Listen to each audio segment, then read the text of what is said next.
Social media के मेरे दोस्तों, आपको सुनीत गोस्वामी का सादर नमस्कार। अंग्रेजों ने हिंदू मुसलमानों के बीच नफरत करने की जो तुरुप चाल चली, वे उसमें कामयाब रहे। अंग्रेज न सिर्फ इसी चाल के चलते अपना शासन चलाने में कामयाब रहे, बल्कि वे देश का विभाजन करने में भी सफल रहे। हिंदू मुसलमानों के बीच नफरत के बीज इनके दिलों में इतने गहरे समा गए हैं कि आज भी भारत के माहौल में इसके कांटे दिखाई देते हैं। हालांकि भारतीय समाज की जीवन शैली में नफरत का यह जहर मूल रूप से नहीं है। आज भी इस देश में हिंदू मुसलमान मोहब्बत, भाईचारे और एक दूसरे का सम्मान करते हुए रहते हैं। एक दूसरे के सुख में शरीक होते हैं और दुख में भी। हिंदू मुसलमान की धार्मिक समरसता को देखना हो तो भारत के गांव में जाकर देख लीजिए। यहाँ आपको किसी फिरदौस की शादी में राधा उसके हाथों में मेहंदी लगाते हुए मिल जाएगी, और किसी राधे श्याम की शादी में खाना बनाते हुए सलमान हलवाई भी आपको मिल जाएगा। लेकिन फिर भी मीडिया तथा सोशल मीडिया पर हम यह देखते ही रहते हैं कि शहरों में हिंदू मुसलमानों के बीच घृणा या नफरत फैलाई जाती है, और खूब फैलाई जाती है। इस काम में हिंदू और मुसलमान दोनों ही अपने अपने तरीक़ों से लगे रहते हैं। अब इसकी असल कारण क्या है, इस पर चर्चा होगी तो बात बहुत लंबी हो जाएगी, इसलिए फ़िलहाल इसे यहाँ हम छोड़ देते हैं। हम यहाँ चर्चा इस पर करते हैं कि नफ़रत की इस आग पर वो कौन लोग हैं जो पानी डालकर इसे शांत करने की कोशिश कर सकते हैं, लेकिन वो पानी की जगह घी डालकर इस आग को भड़काने की कोशिशों में लगे रहते हैं। चाहे मदनी हो जो जुल्म के खिलाफ जिहाद का ऐलान करते हों, और फिर चाहे यति नरसिंहानंद सरस्वती हो जो कहता हो कि भारत में न मुसलमान हो, न मस्जिद हो, न मदरसा हो। हम माँ और महादेव से प्रार्थना करते हैं कि माँ और महादेव हमें भी हमारा एक देश दें, हमें हमारा एक ऐसा देश दें जहां ना एक भी मस्जिद हो, ना एक भी मदरसा हो, और ना ही एक भी मुसलमान हो। दोस्तों, वैसे तो ये दोनों भी धर्माचार्य ही माने जाते हैं, लेकिन इनकी आम लोगों पर वैसी पकड़ नहीं है जो दूसरे धर्माचार्यों की है। वृंदावन वाले प्रेमानंद की आज सबसे अधिक पकड़ हिंदुस्तान के लोगों पर है। इनका सम्मान बहुसंख्यक हिंदू तो करते ही हैं, अल्पसंख्यक मुसलमान भी इनके मुरीद हैं। इन्हें ध्यान से सुनते हैं, इन्हें सोशल मीडिया पर फॉलो करते हैं। लेकिन मैं फिर भी ये सवाल उठा रहा हूँ कि क्या प्रेमानंद भी हिंदू मुसलमान के बीच फैलाई जा रही नफरत का समर्थन करते हैं? तो इसके बहुत ही स्पष्ट कारण हैं। आप इस वीडियो को पूरा सुनिए दोस्तों, आपको कारण स्पष्ट हो जाएंगे। आइए दोस्तों, अब थोड़ा आगे बढ़ते हैं। आज के वर्तमान समय में प्रेमानंद जी के बाद जो दूसरे धर्माचार्य हैं, उनमें 3 कथावाचक ऐसे हैं जो लोगों पर ज़्यादा पकड़ रखते हैं। एक हैं देवकीनंद ठाकुर, दूसरे हैं अनिरुद्धाचार्य, और तीसरे हैं धीरेन्द्र कृष्ण शास्त्री। अब कहने को तो ये सनातन धर्म के प्रचारक हैं, हालांकि सनातन धर्म के प्रचार प्रसार पर अलग से बहुत से सवाल हैं, लेकिन यहाँ उन पर चर्चा न करते हुए यह माना जा सकता है कि इन कथावाचकों को यह पूरा अधिकार है कि ये अपने धर्म का प्रचार प्रसार करते रहें। लेकिन इन तीनों के दिलों में मुसलमानों के प्रति नफरत भी पलती रहती है। आप सब इस बात को भली बात जानते हैं, न जानते हो तो इसी YouTube पर जाकर इन धर्माचार्यों को सुन सकते हैं। छोटी छोटी झलकियां मैं भी आपको यहाँ दिखाई देता हूँ।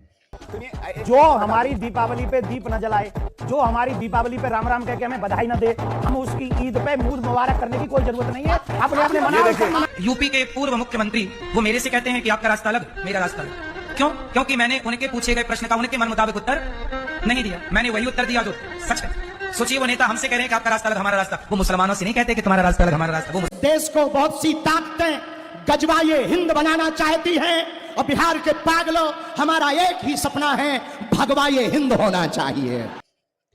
आइए दोस्तों, अब प्रेमानंद जी को सुन और समझ लेते हैं। मैं तो मुस्लिम हूँ। आप ये बताओ कि भोजन पाना होता है ना, उसमें हिंदू मुस्लिम होता है क्या? क्या गंदे आचरण करना मुसलमान के उसमें मजहब में है क्या? नहीं है ना। आनंद की प्राप्ति के लिए हमें हिंदू मुस्लिम देखना है क्या? अच्छा, ये कपड़ा तुम पहनो या कोई हिंदू पहने, ये कपड़े में कोई भेद है क्या? कपड़ा तो नहीं है ना। ऐसे ये शरीर बच्चा कपड़ा है आत्मा का। एक ही परमात्मा के हम बच्चे हैं सब, कोई भेद नहीं है। भेद हमारी बुद्धियों में बैठे। प्रेमानंद जी ने बिल्कुल ठीक ही कहा कि हिंदू और मुसलमान दोनों ही एक ही परमात्मा की रचना है, सब एक ही परमपिता की संतानें हैं। उनकी इस सदाशयता, समरसता और सद्भाव का ही यह नतीजा है कि मुसलमान भी इनका दिल से सम्मान करते हैं। सनातनी के अंदर कोई धर्मगुरु को मैं अगर इज्जत करता हूँ और सम्मान करता हूँ, एक प्रेमानंद जी महाराज को करता हूँ। पता क्यों करता हूँ? वो कभी भी राजनीति की बात नहीं करता, कोई धर्म का टिप्पणी नहीं करता, और ऐसा सनातनी गुरु है, सही बता रहा हूँ, ऐसा गुरु अगर चले जाएगा ना दुनिया से, ढूंढ के भी नहीं मिलेगा। चलिए दोस्तों, यहाँ तक जो मैंने चर्चा की उसमें कोई सवाल खड़ा नहीं होता है।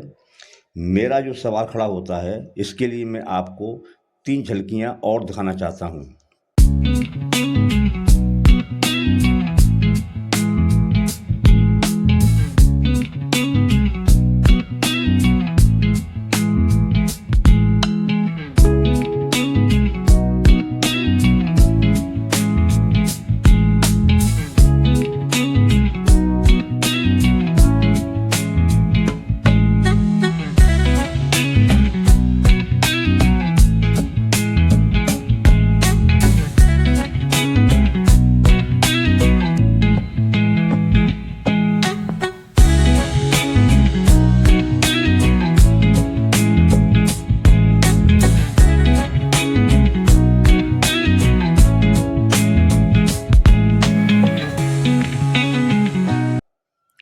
तो बस मेरा जो सवाल था कि क्या प्रेमानंद भी हिंदू मुसलमान के बीच धर्माचार्यों द्वारा फैलाई जा रही नफरतों का समर्थन करते हैं, यहीं से शुरू होता है। इन तीनों कथावाचकों से प्रेमानंद जिस आत्मीयता से मिलते हैं, इसमें तो कोई ऐतराज़ नहीं है। मेरा ऐतराज़ यह है कि प्रेमानंद इन तीनों को यह क्यों नहीं समझाते कि हिंदू मुसलमान एक ही परमात्मा की औलादें हैं। इसलिए इनके बीच नफरत पालना परमात्मा की भारी बेइज्जती है, निरादर है, अपमान है। प्रेमानंद जी धीरेन्द्र कृष्ण से ये क्यों नहीं कह पाते कि उसकी हिंदू राष्ट्र की मुहिम संविधान के खिलाफ है? वे क्यों नहीं देवकीनंदन ठाकुर और अनिरुद्धाचार्य को कह पाते कि मुसलमानों से नफरत फैलाकर आप लोग देश का भला नहीं कर रहे हैं, यह देश और समाज को तोड़ने जैसी बात है। अगर प्रेमानंद ऐसा नहीं कर रहे हैं, जो कि वो निश्चित ही नहीं कर रहे हैं, तो माना यही जाएगा कि वे भी हिंदू मुसलमानों के बीच फैलाई जा रही नफरत का मूक या मैं कहूँ परोक्ष समर्थन कर रहे हैं। जब कोई शख्स ईश्वर से अधिक जुड़ जाता है तो उसमें निर्भीकता का साहस पैदा होता है। ऐसा साहस कबीर में पैदा हुआ था। कबीर अपने समय के बादशाह सिकंदर लोदी से भी नहीं डरते थे। उनकी सिकंदर लोदी से कई बार झड़प भी हुई थी, लेकिन कबीर सत्य कहने में निर्भीक ही बने रहे। प्रेमानंद अगर वास्तव में ईश्वर से जुड़े हुए हैं, तो उनमें भी यह साहस हमें दिखाई देना चाहिए कि वे समाज हित में सरकारों से भी सवाल करें और अपने समूह के धर्माचार्यों, कथावाचकों को तो सही रास्ता दिखाई सकते हैं, उनको दिखाना चाहिए। चूँकि धर्माचार्य भी प्रेमानंद का बहुत सम्मान करते हैं, तो उम्मीद यही है कि प्रेमानंद के दिखाए रास्ते पर वे चलेंगे, और अगर नहीं चलेंगे तो यह स्पष्ट हो जाएगा कि उनके द्वारा प्रेमानंद जी का किया गया सम्मान सिर्फ दिखावा है। अलबत्ता प्रेमानंद जी को अपना धार्मिक कर्तव्य जरूर निभाना चाहिए। उन्हें कथावाचकों को ये समझाना चाहिए कि हिंदू मुसलमान के बीच नफरत फैलाना कोई धर्म नहीं है, न ये अध्यात्म है, न ये ईश्वर की भक्ति है, और न ही ये ईश्वर से प्रेम है। इस चर्चा में दोस्तों बस इतना ही। मेरा आग्रह है कि ऐसी ही वैचारिक चर्चाओं में बने रहने के लिए आप मेरे चैनल को सब्सक्राइब करें, घंटी का बटन दबाएं और इस वीडियो को ज़्यादा से ज़्यादा शेयर करें। आपका बहुत बहुत आभारी, सुनीत गोस्वामी।